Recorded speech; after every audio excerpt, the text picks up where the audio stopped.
Hey, everybody, it's Scott Steen with winnersandwhiners.com coming to you with the Monday / President's Day edition of Today in Sports Betting.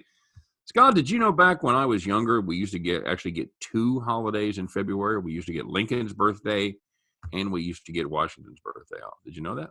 Well, back when you were younger, I wasn't around in 1940, so I didn't know Yeah. that. But Wow.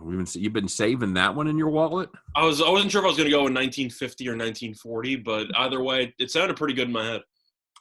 I'm I, sure. I, I did know that. I'm not sure when they officially merged all of them together. Yeah, it is about the time every holiday became a Monday. Yeah. It's kind of weird. No, Everybody's when did that birthday is happen? now on a Monday. When did that happen? Like 20 years ago?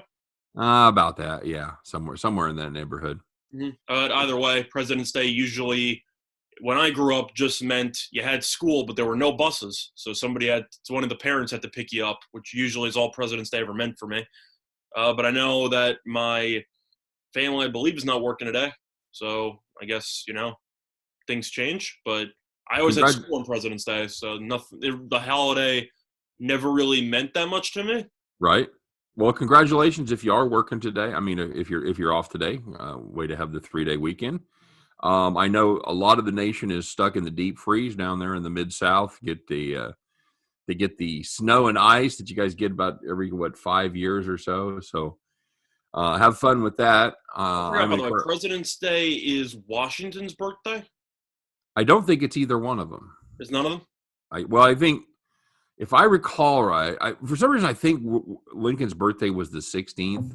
I could be wrong, but because he was the 16th president, Mm-hmm. and I thought Washington's was like the 21st. I don't know, dude. I don't. I honestly don't remember. I don't know. I didn't know we were going down this road, or I would have come prepared. Oh, it happens. You always put me on the spot, so I just. I know. You and I talk for like 10 or 15 minutes to do show prep, and we talk about all this stuff, and then the first thing I usually ask you is something we didn't talk about. So that's kind of how I like to roll. We had the race happen yesterday after hours of delay. I gave up on it. I didn't even know they were running the race, Scott. That's how big of a fan I am. I flipped back and forth for like 2 or 3 hours, and it was raining and everything. I'm like, okay, they're going to run it on Monday. And I almost texted you and said, well, say what you like about the Super Bowl. At least they don't postpone it after 5 minutes of the first quarter. Mm-hmm. But they ended up running the race. Michael McDowell sings for the Doobie Brothers. Okay.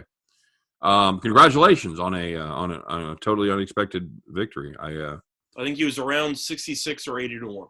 Yeah, I was telling you one of the sites where I was doing research, one of the writers had picked him as one of the long shots, and I read it and went, okay, whatever. So I didn't even relay that. Good thought. So we're off to a fine start here with our NASCAR season. Hey, we got basketball today, Scott. We've got one really good game, or what potentially should be a good game, and then we got really nothing else. So let's talk about it. Let's eat dessert first here, buddy. As the Virginia Cavaliers travel down to Florida to take on the Florida State Seminoles. This should be like I said, this should be a decent contest here, Scott. We've got Florida State listed as a small favorite. Who you on in this one? So Florida State, of course, at home has been a very, very solid team. I'm a little bit concerned about what happened over the weekend, as they ended up needing a pretty intense final couple of minutes there in regulation in order to beat Wake Forest, who is awful at home. However, I do think that's a look-ahead spot. I simply just think that Florida State hadn't played in about 2 weeks. You have Virginia on deck, and you have a layup at home against Wake Forest. I think Florida State just simply wasn't that engaged, at least at the start of the game, which is why it had a bad performance. However, if you actually look at Virginia, this team has been great lately. After that embarrassing second half against Virginia Tech on the road, this team's really looked good. There's no other way to put it. I know that the schedule has not been that great, playing NC State, Pittsburgh, Georgia Tech, and North Carolina. But defensively, this team has definitely clamped down. If you want to go through the results here, gave up 57 to NC State, 66 to Pittsburgh, 49 to Georgia Tech, and 48 to North Carolina. This team defensively is just on another level right now. And Wake Forest kind of exploited the fact that Florida State doesn't have the best defense in the world. Florida State, if you want to actually go through the numbers, each of its last 8 games have gone over the posted total. So if I actually had to lean anywhere in this game, I would lean to Virginia, but I'd also lean to the over, because the over is at 128, and Florida State's gone over in 8 straight. So I think that total might be a little bit too low. I think that Florida State's defense is bad enough for Virginia to score, I'd say, potentially 70 points. So for that reason, I'm going to lean to the over on that one. Okay. Well, you are fading the line move there. Is that open at 130? It's now down to 128, 128 and a half, depending on where you look. Mm-hmm. Yeah, Virginia they can score some points. They put up 73 on Pittsburgh, 81 on Syracuse, 85 on Clemson. Stop me when we get to a good team. Well, Clemson's defense is good, so that really depends on how you factor it in, because Florida State's defense, I think you can agree with, based on recent performances, giving up 76 to Georgia Tech, giving up 75 to North Carolina. This team defensively has kind of left a lot to be desired over the last couple of weeks.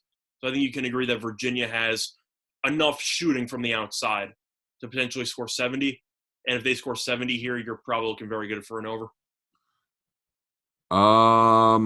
At 128.5, I think you're looking pretty good. I would think so. Although I think this Virginia defense could absolutely stymie this Florida State offense.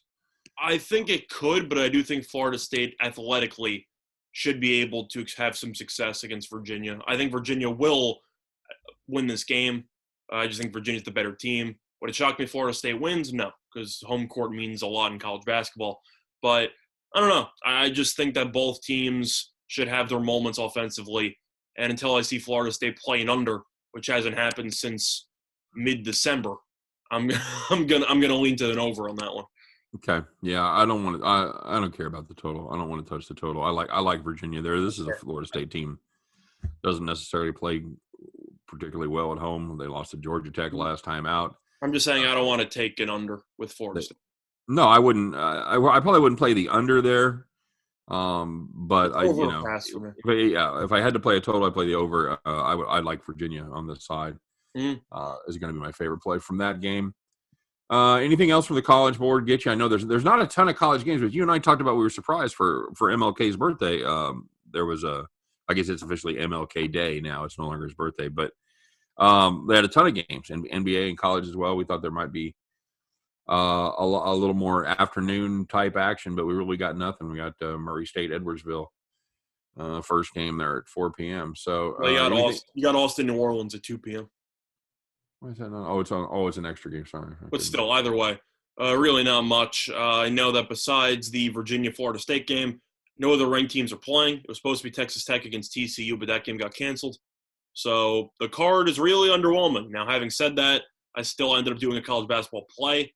I gave us something in the Kentucky-Tennessee Tech matchup. So if you want an extra play there, you can search up that video. But other than that, though, really, no, nothing really jumped off the page to me. That was one play that I actually really liked. But other than that, no, I kind of just decided to take, for the most part, a break. We're trying to wait for better games on the horizon. And they are coming, my friend. They definitely will be coming. So, all right, yeah. And I've got a premium play on one of the college games, but yeah, there wasn't.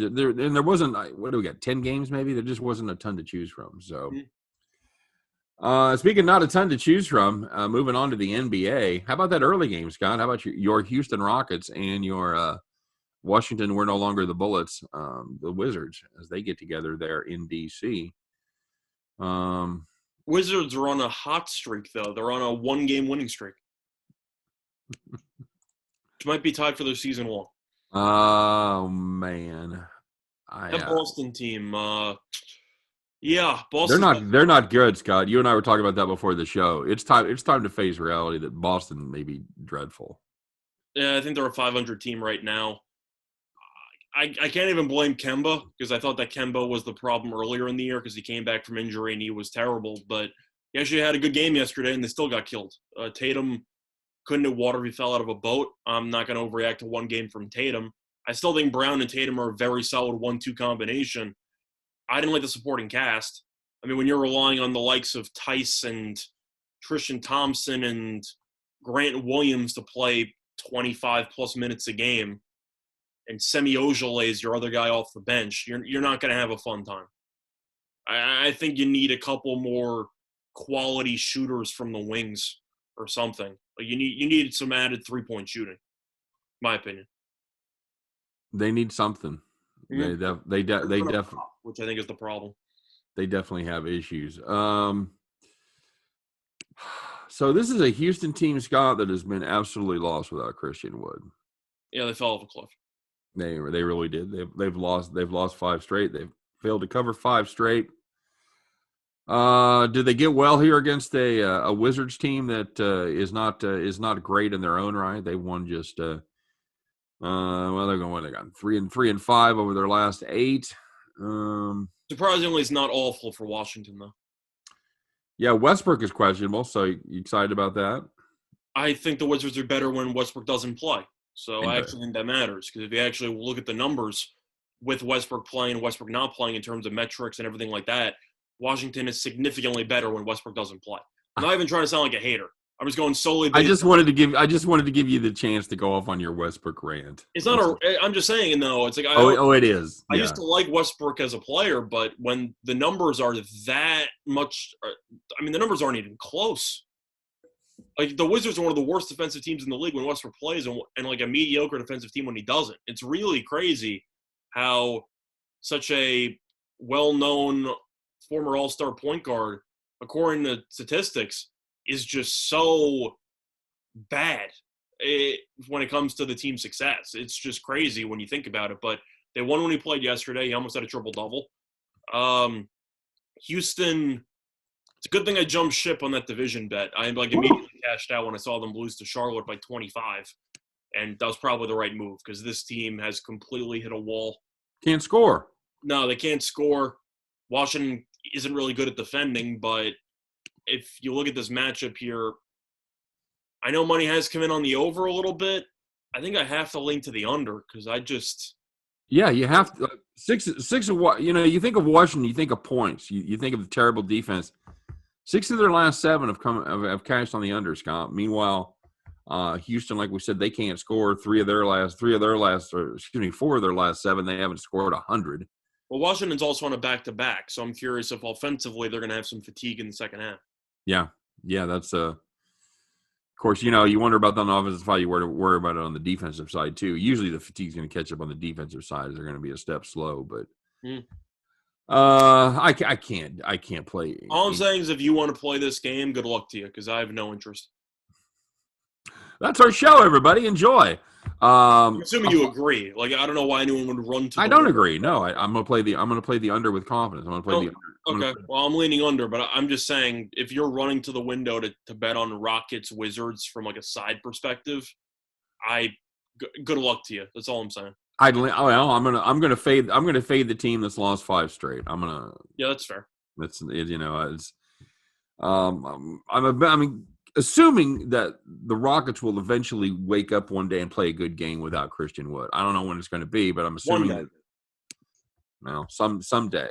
Mm-hmm. But they're in the middle of their road trip. It's kind of, and they've played a lot of games. Scott, say what you want. They played. Let's see. They played 7 of their last 9 on the road. Mm-hmm. Have the Houston Rockets. So the schedule and the Christian Wood injury certainly done them no favors right now. So I'm going to have I'll play the under 228.5 with confidence, and I'll play the Washington Wizards with a gun to my head. That's okay. About the only way I would play that one. I'm just trying to see. This number is pretty much just. It's suffered from indifference, Scott. It opened at 228.5. It's 228.5 across the board. So, yep. All right. I actually can't find 227.5 at DraftKings. All right. Not bad. All right. So what's our next game here is going to be Heat Clippers. Miami and the Clippers. Which I actually think is not that bad of a game. No, that's decent. Well, compared to Houston and Washington, it's an outstanding game. Mm-hmm. Although, I'm going to be honest with you, probably rather see Philly, Utah. Definitely true. But it's the weird time. You got to pick the game that's the right time. So, in this one, we've got the Clippers are a 3-point favorite over the Heat, 216. 216 is your total. 216. My goodness, Scott. Mm-hmm. Somebody play some defense, huh? Well, I wrote an article about this game last night, and I said I liked the under. It was at 218.5 at the time. Now it's at around 216. So, yeah, people agreed with me, I guess. I mean, main reason is because of the fact that Paul George will most likely not play again in this game. He's questionable. Clippers also might also be without Kawhi Leonard, who did not play in yesterday's game against the Cavaliers. I'm not sure if Kawhi's going to play. Of course, if Kawhi and George are out, then I think you just basically have to take Miami on principle. But looking at Kawhi, it wasn't a serious injury. He just has a lower leg bruise. So I'm not sure how long he's going to be out, but I can't take the Clippers without knowing if their best two players are going to play in this game. So Miami got killed by Utah in its last game, but I'll give them a pass because apparently Utah might be one of the greatest teams anyone's ever seen. No, Utah's just been absolutely just mauling teams all season long. They are playing good basketball. They are quite a run, yeah. So I'm not going to overreact to losing to Utah because a lot of teams have gotten killed by Utah this year. But Miami's won 4 or 5. Mm-hmm. Jimmy Butler came back, Hero came back, and this team actually looks pretty good. Do they look as good as they did last year in the bubble? Of course not. But this team has started to wake up. And the Clippers had to play yesterday with a shorthanded roster and might be without their best two players once again. I can't take Los Angeles here. I got to look at Miami. I think it hurts when not only do you play back-to-back, but you miss a couple players. So whoever played, you're shorthanded. They had to play 4 minutes. Like Lou Williams started. He never starts. Yeah, and that's, and I don't – as far as the total goes – I'd lean under, but I think all the value is pretty much gone at this point. Yeah, I mean they played yesterday shorthanded and went over. They've gone over 7 of their last 8. I hate to take anything here without knowing who's playing and who isn't. For your 2 best players, mm-hmm. you've got to get established. So if we're going to guess that George is going to miss and Leonard is going to play. That would be my assumption, but right. Truth is, with Kawhi, you never really know. And the fact that Kawhi didn't play yesterday makes me believe he's going to play in this one. However, if I'm looking at the current number, I would definitely take Miami +3 before Clippers -3, because if Kawhi doesn't play, Miami's going to be favored. If Kawhi and Paul George don't play, Miami's probably going to close at -1, -2. You think? I'm just wondering how much of this is baked in. So you're thinking none of the injury stuff is baked in right now. You think that they're only a 3-point favorite under normal? I think the Paul George stuff is baked in. I think the Kawhi stuff is not fully baked in because nobody knows. I'm just saying that if both of those guys are going to miss, there's no way the Clippers are favored in this game. I think you'd agree with that. Off a back-to-back as well, there's no way the Clippers would be favored in this game. Although in fairness, Clippers are 4-0 second game of back-to-backs. No, correct, but that's also with some of their star players playing. I understand. But I think everything adds up for a back-to-back without your best 2 players against a team that has a rest advantage. I got to assume Miami's going to be -1.5, -2 if both of them do not play. My opinion. I just think more of it's baked in than you think. I think the Paul George stuff is baked in. That's kind of where I draw the line. You think Leonard is worth 5 points? I think that based on the potential fatigue factor and everything, yes. Okay. All right. So what's your official play here? If I'm going to play it, I'm taking Miami +3. Okay. Or +3.5 if you can find it shopping. All right. Yeah, I'm gonna. They can't take the Clippers. Well, they have been playing good ball since they've got healthy. I'm saying I can't touch the Clippers without knowing who's going to play, so I got to take Miami because if injury stuff goes your way, you're picking up some extra points. Right. Yeah, that's true. All right, fair enough. Anything else on the board grab you? Really, no. I was looking at the Nets-Kings game. I know Durant's going to be out for the next 2 games, but the total went from 239 to 242.5, which just makes me laugh because it's not even 12 o'clock yet, and the total already went up 3.5 points. So this game might end up closing maybe at around 244, 245, because I don't see any under money coming in. which is But kind of where I put this game initially. So it was weird that it opened that low. I wish I'd have stayed up and waited for it to. I kept checking the line to see if it would open, but yeah, if I really had to lean anywhere, I'd probably look to Brooklyn. But I'm not going to pull the trigger there, mostly because of the fact that Sacramento, in addition to playing a back-to-back, has just been awful over the last couple of games. I know Sacramento went a bit of a hot streak a couple of weeks ago, and people had the false hope that Luke Walton was actually a good basketball coach. That officially ended. The Kings have lost 3 in a row, given up at least 119 points in each of its last 3 games. A couple of really ugly performances here. You lose to the 76ers by 8, lose to Orlando by 11. Orlando? Yeah. You lost at home to Orlando by 11? Then you lose to Memphis yesterday by 14.